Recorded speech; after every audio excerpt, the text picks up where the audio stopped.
फक्त 612 ही एकच व्हरायटी.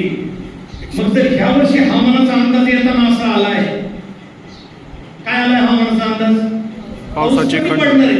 तर तुम्हाला जिला जास्तीत जास्त पाणी लागतं ते 725 आणि 731 कशाला पाहिजे?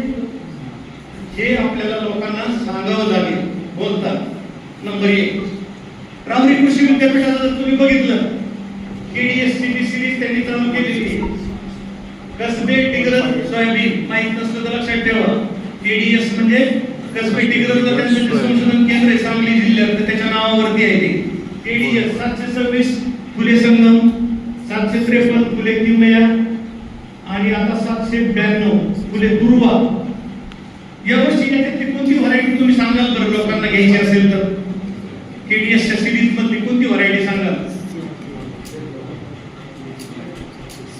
992 आहे, 792 नाही. 992 बरोबर आहे.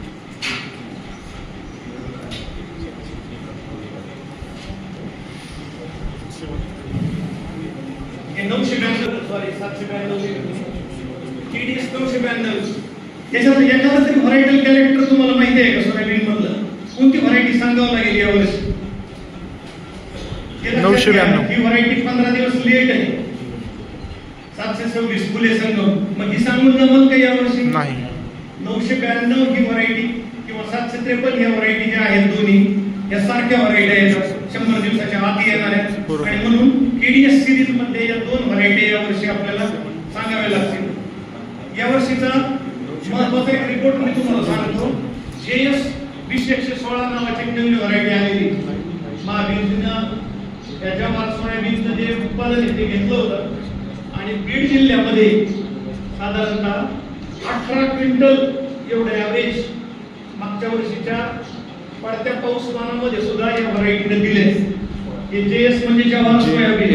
जवाहरलाल नेहरू विश्वविद्यालय आहे जबलपूरला, तिथे जे आपलं सोयाबीनचं संशोधन केंद्र आहे त्यांनी जी व्हरायटी डेव्हलप केलेली JS 2016.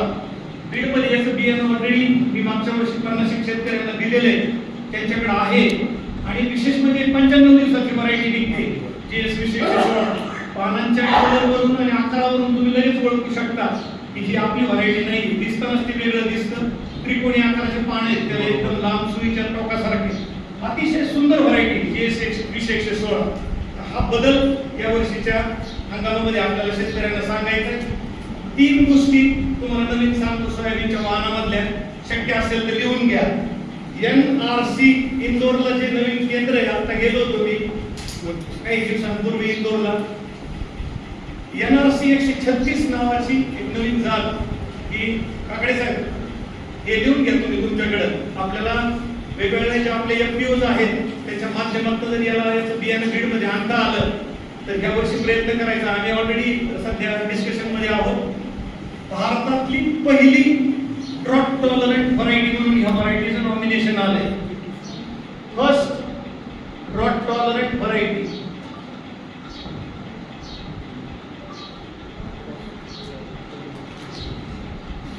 विशेष म्हणजे 37.8% प्रोटीन आहे कॉर्सेट त्याच्यामध्ये आणि 8 क्विंटल मिनिमम त्याचं ॲव्हरेज निघतं या व्हरायटी ड्रॉट टॉलरन्सला सुद्धा. त्याच्याबरोबर 138 पण आले. त्याचं ऑइल पर्सेंटेज 19%. प्युअरली ऑइल साठी ही व्हरायटी आली NRC 138. आणि मग शेतकऱ्यांना जर आपल्याला सांगायचं असेल या वर्षी तर मी मुद्दाम तुमच्या सगळ्यांसाठी एक नवीन विषय सांगतो. तो विषय तुम्ही शेतकऱ्यांना सांगा आणि लिहून घ्या. मी जे सांगायचे होते, NRC 142 नावाची एक जात आली. त्यांना मिळेल त्यांनी जरूर प्रयत्न करा ही वाहन आणण्याचा. या वाहनाचं वैशिष्ट्य असेल याच्यामध्ये ओलिक ऍसिड 42% आणि व्हेजिटेबल पर्पज हे सोयाबीन वापरलं चाललंय मध्य प्रदेशमध्ये. मी प्लॉट बघून आलो याचा व्हेजिटेबल पर्पज. आणि उत्पादन आहे 38 ते 40 क्विंटल प्रति एकर.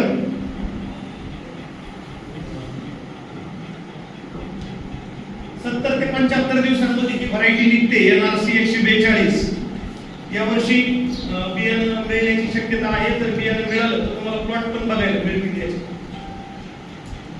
सोयाबीनचा खाद्यतेलामधला जो वाटा आहे तो जास्त आहे आणि म्हणून आपल्याला आपल्या भागामधल्या शेतकऱ्यांचं सोयाबीनचं उत्पादन वाढवण्याच्या दृष्टिकोनातून जे काही मेजर गोष्टी करायचं आहे त्याच्यामध्ये वाण निवड हा विषय खूप महत्वाचा आहे. नंबर 2 बीज प्रक्रिया.